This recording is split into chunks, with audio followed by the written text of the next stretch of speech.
기워진 신발을 보면 북한의 경제가 참 어렵고 우리가 지원해야 될 그런 대상이구나라는 생각들을 가질 수 있기 때문에 저는 이 쓰레기가 쓰레기로 그냥 끝나지 않고 북한 사회 단면 또는 북한 주민을 이해할 수 있는 굉장히 중요한 단서라고 생각이 되죠.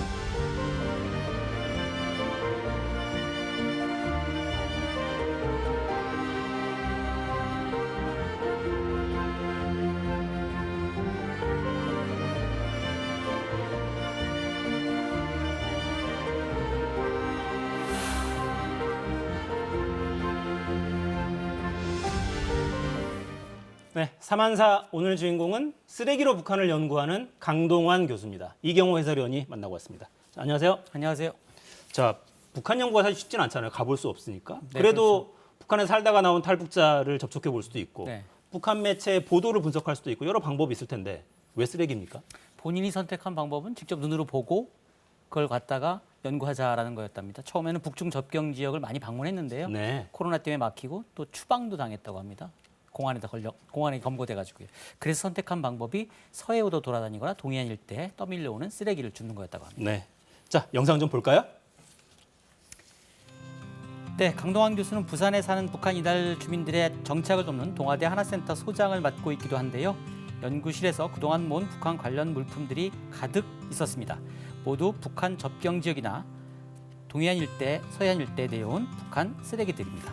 플라스틱, 신발, 저는 북한 연구는 현장에 있다라고 늘 생각을 하는데 그 북한에 갈 수 없는 한계이지 않습니까? 노동신문에서 이야기하고 있는 거는 우리가 사실적인 부분들을 판단하기가 굉장히 좀 어려운 게 있고 북중 국경에서 망원렌즈로 그들의 삶을 들여다보면 북한 주민들이 어떻게 살아가고 있는지가 보이거든요.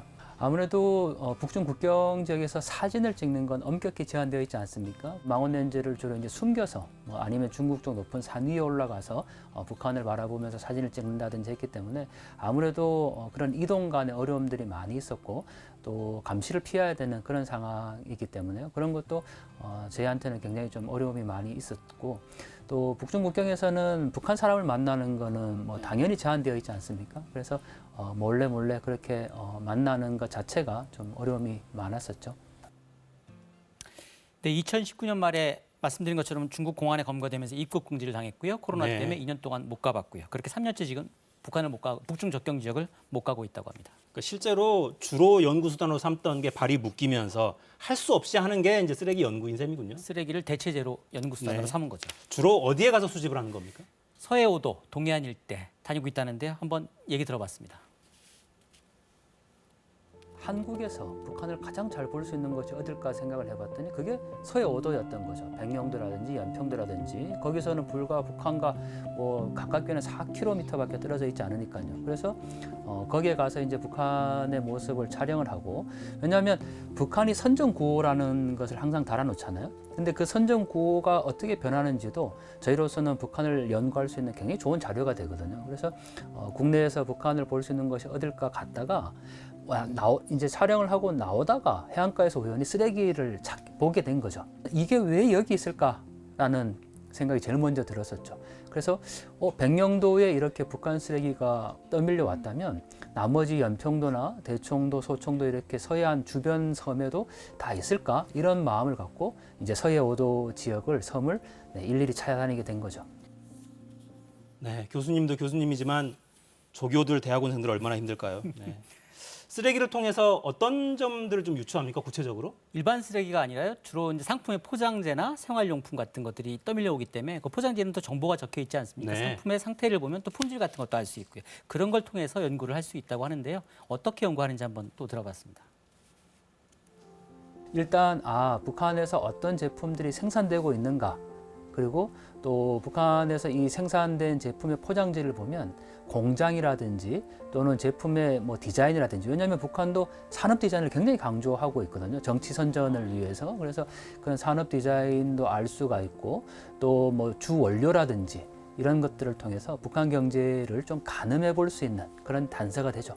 제가 주운 쓰레기 중에 가장 많이 주운 제품이 우유예요. 우유 제품. 김정은이 어린이들을 위한 젖제품을 많이 생산해라라고 이제 교시를 내렸는데 2016년 이후에 김정은이 특히나 이 인민생활 소비품에 대한 강조를 했고 원료의 국산화, 뭐 다각화 이런 걸 얘기를 하면서부터 또 품종의 다양화, 다각화 이런 얘기를 직접 김정은이 하거든요. 그래서 그 이후로부터 이렇게 인민생활 소비품들이 굉장히 다양하게 지금 나타나고 있죠. 또 하나 여기에서 이제 중요한 게 인민 소비품을 자꾸 김정은이 강조하는 이유는 북한 주민들을 의식할 수밖에 없다라는 거에 대한 반증이라는 거죠. 재밌네요. 그러니까 우유팩 하나로 경제 상황뿐만 아니라 정치적인 어떤 방향까지도 유추할 수 있다 이런 거네요. 네, 그렇겠죠. 일반인이 아니라 학자이기 때문에 가능할 것 같습니다. 네. 또 재밌는 것 중에 하나가 북한 상품에 요즘에는 대부분이 QR코드랑 바코드가 찍혀 있다고 하는 건데요. 네. 제가 한번 그 상품에 바코드를 또 스마트폰으로 한번 찍어봤습니다. 한번 보면서 설명을 잠깐 드리면 좋을 것 같습니다. 보시면 사과 단물이라는 제품인데요. 사과 음료수겠죠. 바코드를 찍어봤더니 그대로 나오는데요. 간단한 정보 있습니다. 사과 단물 당 함유량 12% 포장 형식이 있고요. 보관기일 1개월 있고요. 등록 날짜가 2015년부터라고 돼 있으니까 적어도 7년 전, 그 이전부터 아마 QR코드나 바코드를 상품에다가 찍어서 판매를 했던 거라 알 수 있습니다. 네. 자, 유엔 제재 이후에 북한 수입이 안 되니까 물자 부족 심각할 텐데요. 그런 것도 좀 나타나겠습니다. 네, 서해 오도에서 죽은 샌들, 어린이용 샌들이랑 치약을 보면 대표적으로 그걸 알 수 있는데요. 저도 눈으로 보면서 금방 알 수 있었습니다. 한번 설명을 들어봤는데 되게 흥미로웠습니다.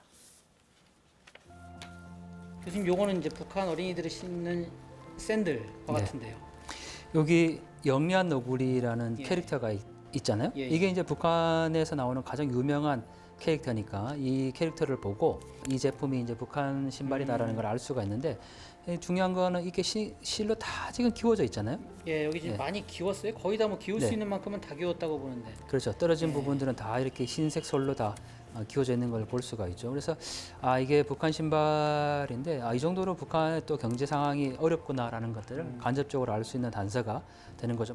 이 백각 치약이 지금까지 준 제품 중에 제일 많아요. 이 치약이. 그리고 대부분 다 북한의 치약은 밑둥이 잘려져 있습니다. 끝까지 이렇게 이제 사용하기 위해서 이 밑둥을 잘라서 사용하는 것을 볼 수가 있죠. 네, 소비재 공급이 충분히 이루어지지 않는다는 것과 함께 유엔의 대북 제재 이후에 원자재 공급이 힘들다는 것도 간접적으로 추정해 볼 수 있다고 하는데요. 이게 그 PT병, 1리터 예. 페트병 이렇게 이제 붙어 있는 이렇게 붙어 있는 거네. 건데 이렇게 이제 떨어져서 나온 건데 여기 지금 주 원료가 있죠.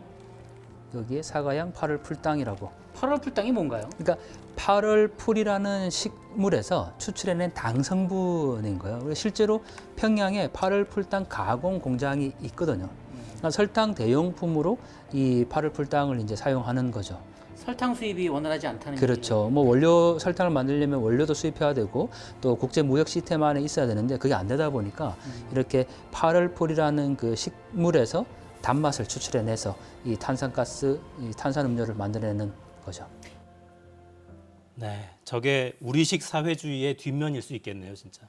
네, 완전히 고립돼 있으니까. 그렇죠. 강 교수가 쓰레기 모으면서 생각한 것 중에 하나가 아마 북한 상품들이 갈수록 다양화되고 많은 상품들이 생산되긴 하는데 이게 공급이 원활하지 않기 때문에 가장 큰 문제인 것으로 파악하고 있다고 합니다. 공급이 네. 원활하지 않을 경우 아마 그 피해는 농어촌, 시골 쪽에 가서 시골 쪽에 있는 사는 주민들이 직접적으로 볼 수밖에 그렇죠. 없는데요. 평양보다는 또 열악한 곳들. 우리나라 정부가 또 계속 대북 인도적 지원을 주겠다 이렇게 하고 있는데 북한이 지금 거부를 하고 있지 않습니까? 네. 이에 대해서 북한에서 좀 인도적 지원을 받아들여야 된다. 이런 점을 좀 강조하고 싶다고 하는데요. 얘기 한번 들어봤습니다. 동족 간의 민족 간의 동질성 회복이라는 관점 또는 남북 관계 개선이라는 관점에서 보면 반드시 필요한 부분이고 또 북한은 사실 그동안의 대북 지원이나 인도적 협력을 이산가족 상봉과 늘 연계를 해왔었거든요. 그래서 우리가 대북 지원이라는 거, 인도적 지원은 뭐 인권 차원에서도 계속 북한에 주장을 할 필요가 있죠. 또 신발이나 이런 것들을 보면 기워진 신발을 보면 북한의 경제가 참 어렵고 우리가 지원해야 될 그런 대상이구나라는 생각들을 가질 수 있기 때문에 저는 이 쓰레기가 쓰레기로 그냥 끝나지 않고 북한 사회 단면 또는 북한 주민을 이해할 수 있는 굉장히 중요한 단서라고 생각이 되죠.